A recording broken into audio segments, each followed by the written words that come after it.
with the world title.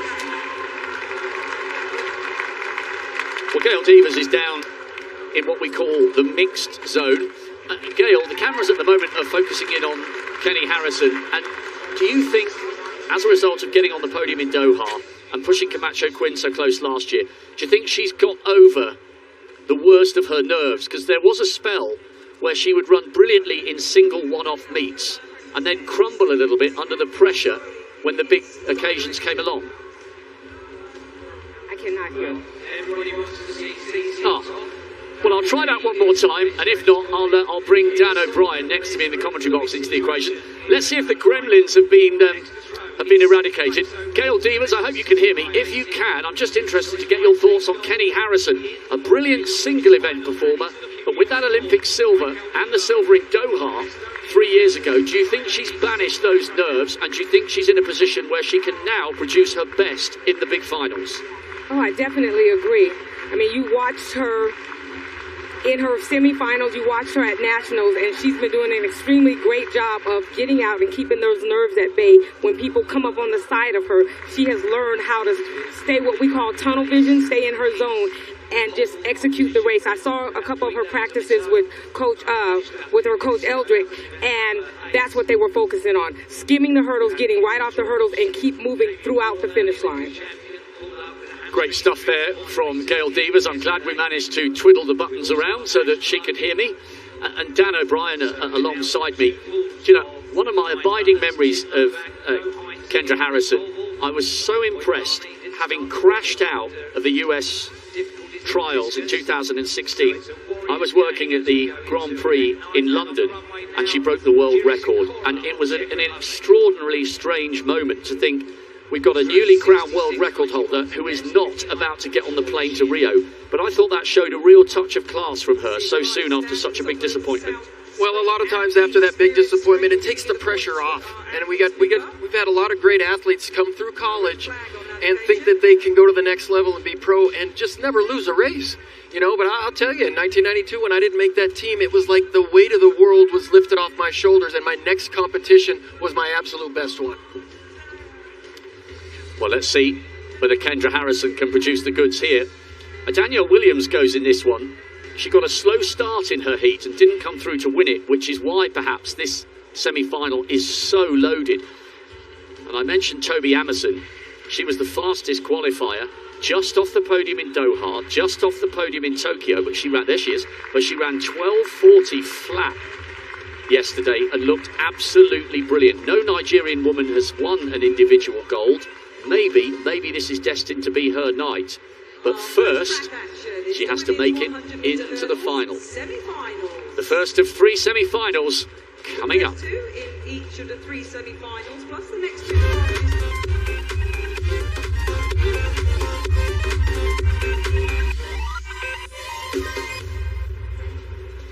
So lanes 1 to 8 are due to be occupied. A brilliant attendance tonight. Just gone 5 o'clock local time, so a few people still making their way into the stadium where the home straight is enjoying some shade from this relentless sun. Meiko Fukubi, national champion, Asian junior champion a few years ago, very close to her PB in the heats. Titaji Kambunji, younger sister to Munjinga, European junior champion. She was next to Danielle Williams in the heat and is next to her here in the semis. The gold medalist in Beijing got a bronze in Doha. She's the 8th fastest in history, but needs a better start than she got in the heats. The African and Commonwealth champion with an area record yesterday, 12:40. Can Toby Amerson overcome the pressure and get herself in the big final again? Cindy Semmer of Great Britain, European indoor silver last year. She's bounced back from quite a few injuries, some troubled years since she finished 4th in Rio. She looks like she's coming back to peak form. The world record holder. A brace of silver medals in the last 2 global outdoor finals. She will believe this is her turn to upgrade to gold. She's the fastest woman in the world this year. Michelle Jenica always bounces around and always smiles. A 3rd in Heat 6, good qualification from the double Commonwealth finalist for Australia. And on the outside, the Pan American champion, Andrea Carolina Vargas of Costa Rica. 5th in Doha, where she ran a national record in the final. She was third in heat 4. And will certainly, you would think, have to beat her season's best to get in the final. Fakubi of Japan in 1, Kambunji Switzerland 2, Williams Jamaica 3, Amazan Nigeria 4, Semba Great Britain 5, Harrison USA 6, Jenica Australia 7, Vargas Costa Rica in 8. The first of 3 semi-finals in the women's sprint hurdles. Harrison will be third from the left-hand side. She is the fastest woman in the world this year, and she is the world record holder.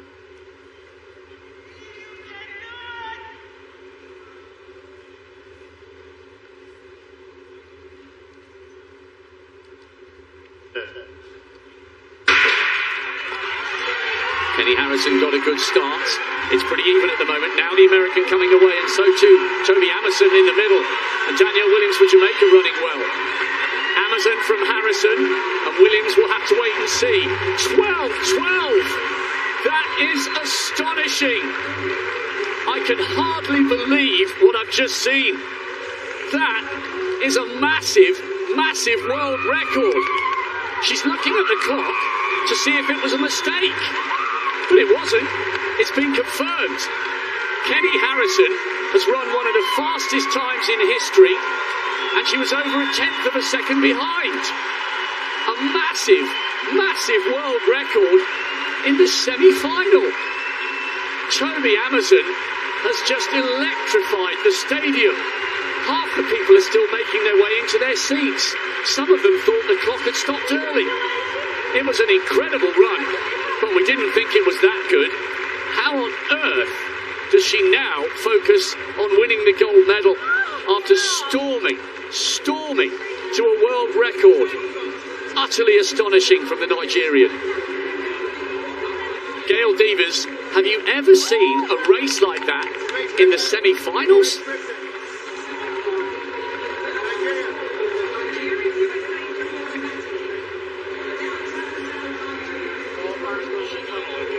Yesterday, when she ran her first heat, she was saying that it was so hard for her to slow down because people were wondering why did she run 12:40. But when you're on fire, it is hard to slow yourself down. So she didn't expect to run the 12:12, but you saw her mechanics. She kept running, and when she and Kenny Harrison were on the side of each other, what she did so well was she got her lead leg down and she ran away. What we talk about is pitch, reverse, and run away. And that was a clinic in how you run the 100-meter hurdles. Now she just has to settle herself down and come back and repeat. And she can do it. I'm just looking down the results. Amazon with the world record. Cindy Sember of Great Britain, 12.5, a national record in 4th. Jenica of Australia in 5th, PB. Kambunji in 6th, Switzerland, PB. Fakubi, Japan, national record in 8th. Dan O'Brien, I'm not sure any of us were predicting that in the semi-finals. She clearly just ran on instinct.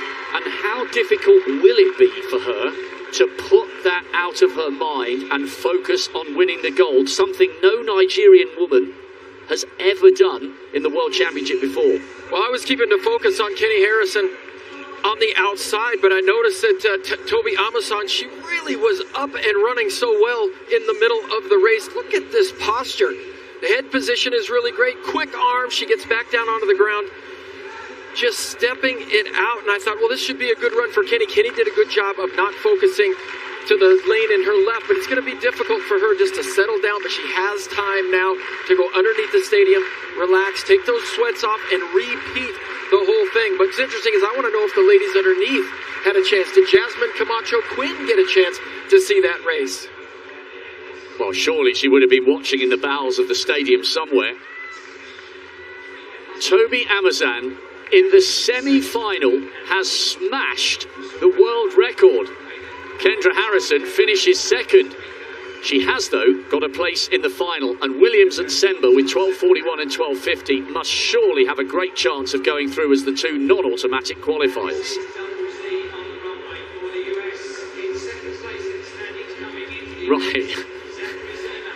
Right in the middle there. Let's have a look at the heat map. So she is hitting the top and pretty much staying there.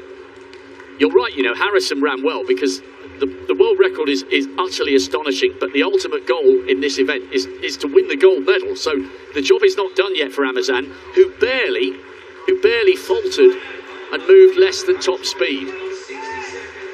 Right, Dan, the answer to the question, what did the others make of it? Wow.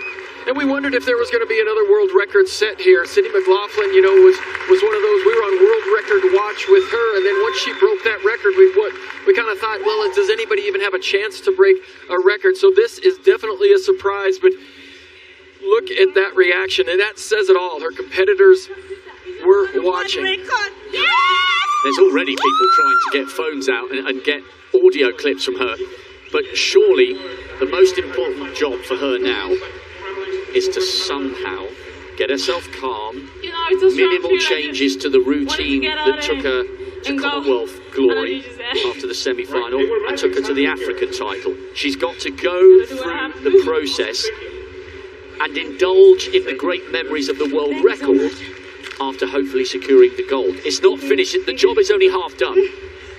And she's got a team of people to do that. Her federation should be there for her. They should really try to isolate her now for the next 90 minutes, 2 hours, until she can start getting ready for the final.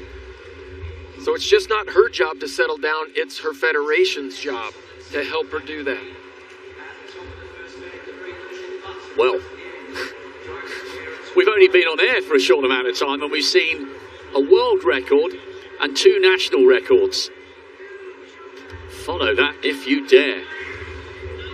Let's go back on the track for Right then, semi-final number 2 of the women's. let's turn our attention to the second of the semi-finals. Celeste Mucci, Oceanian champion, Celeste Mucci. 22 years of age. She'll be aware her compatriot just broke a PB. Masumi Aoki, Asian Championship bronze 3 years ago. She was the national record holder, but Fakubi has just taken it off her in the previous semi-final. Devon Charlton, watch for her at the beginning. She had an incredible start in the heats. World indoor silver. Megan Tapper got an Olympic bronze last year. She too can start really, really well. Disappointment on the Diamond League circuit, but looks like she's coming into form at the right time. Aaliyah Armstrong looked really sharp in her heat, the NCAA champion. Watch for her unique celebration at the end if she wins this. Arms folded and usually skips. Pia Sukowska, European Under-23 champion last year. She's run 11.1 on the flat, so she's got really good speed. She was first in Heat 4 yesterday. Anione Fury, African bronze medalist in Mauritius. A month or so ago, she was third in Heat 5. She may well need to break that PB to make it into the final. And on the left, in the red of Denmark, Mette Grevskard, semi-finalist in the World Indoors. See whether she can go one stage further outdoors here.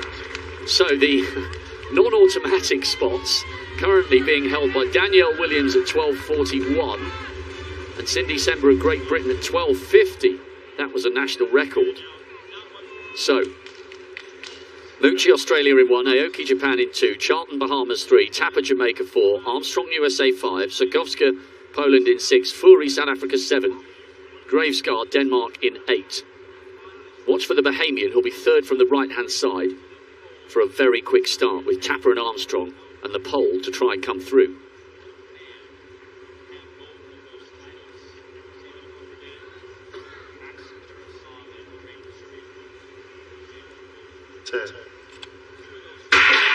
Well, we know this track is fast, but how fast?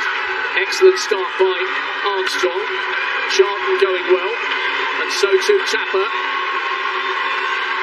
Charlton looks like she might take it. Well, Charlton and Armstrong are through to the final. Tapper will have to wait and see. 12.53, the unofficial time. That was good work by the American and the Bahamian. Tapper is going to miss out because the 2 quickest non-automatic qualifiers, unsurprisingly, are still coming from that first of the semi-finals. Wow, rounded down, 12:43. A national record for Devon Charlton in second place, and a PB for Megan Tapper, 12:52. Sukowska's broken her PB at 12:62. all four of the women who occupy the top four spots there have never run faster. Something extraordinary is happening down on that track. Armstrong and Charlton will be there. Tapper, despite running 12.52, is going to miss out. We knew the track was... We knew the track... Wow, I promised you it would be entertaining, this final session here in Eugene, and it is. We still haven't got to our first track final. Laetitia Babday, twice a national indoor champion, the French woman. She ran that 12.8 in Geneva just last month. Might need to go even quicker. Rita Hursk, former World Junior finalist, season's best this month. Will definitely need to improve on that. Brittany Anderson, she won the opening heat and did really well to maintain her focus after Nia Ali crashed to the ground. She was 8th in the Olympic final last year. Wants a chance to make amends. Brittany Anderson just going through shot there. Now Michelle Harrison, twice a national champion. 11.4, her 100-metre PB has come down this year. Now to the favourite, Jasmine Camacho Quinn. She's won 14 out of her 15 races this year. She's the 4th fastest in history. Correction, make that the 5th fastest in history after Amazon's world record, and she'll be aware of that. Nadine Visser, the former heptathlete, made the final in Tokyo and finished 5th. Sarah Lavin of Ireland did really well in Heat 3 yesterday. 7th in the world indoors back in March and 7 times a national champion. PB this month in Cork. Surely will need to go quicker to make the final.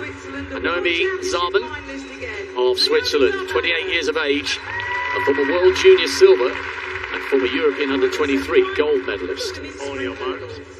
The 2 non-automatic spots require very, very quick times for those who don't finish in the top 2.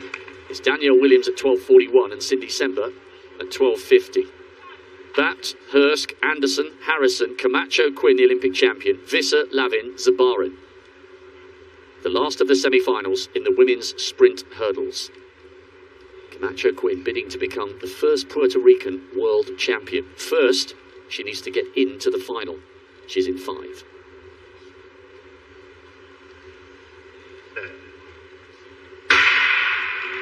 They're away first time.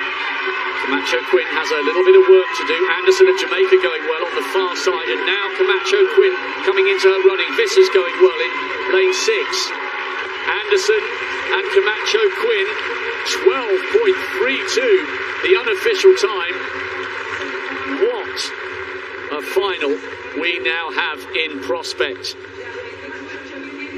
These women are on fire this evening. Anderson's just broken the Jamaican national record, and it's been rounded down to 12:31. Camacho Quinn, 12:32 in second place. Boy, oh boy. We knew this was going to be fast, but not this fast, surely. Well, the conditions are right. You know, you get a hot heat to start the semifinals here, and those athletes see it, and they know it. Great crowd out there. We knew this track was fast, and we're really getting a chance to see it today, but you love a board that comes up national record, season best, personal best. That's exciting to look forward to the finals. Anderson got a really good start, 3rd from the right-hand side. Camacho Quinn, well, she didn't panic, and she's run a season's best, 12:32. And her PB is 12:26. I wonder if she'll have to break that to win the gold. Gail Devers, I'm hoping we've sorted out the gremlins, and if so, hopefully you can hear me. Presumably Camacho Quinn will have known about that world record from Amazon. Do you put the Nigerian as the favourite for the final, or do you think she'll be distracted by that time? Well, based off of the time, yes, she is the favorite, but like you said, she's already run 12:12. She's got to calm her nerves from, first of all, the excitement and that natural high of doing something that has never been done before, and she's got to come back and repeat. You can tell that Jasmine knew what was happening because her whole composure was, I just have to get to the final. I have to get to the final. She did not rush. She did not panic. That was a better start than I've seen her do. And now everybody's going to go back and everybody's got to compose themselves and say, you know what? It is about execution. You have one shot on one day in this moment, in this final, and I've got to do exactly what I've been practicing for, regardless of what somebody ran before. There's no guarantee they're going to run that again. They've got to get there. But on paper, yes, if, you know, and Toby runs an 11:14. She's not fast. You know, she runs 11:14 in the 100-meter flat. So her goal is to say, okay, you know what? I did it before. What gets you there keeps you there. I can come back, and everybody else has got to get on their game, concise, and see what happens. Great insight there from a world and Olympic champion. Confirmation, Brittany Anderson winning that third semi-final with yet another national record. Camacho Quinn is through to the final. Visser, despite running a season's best, misses out. So too Harrison, although she goes home with a PB in fourth.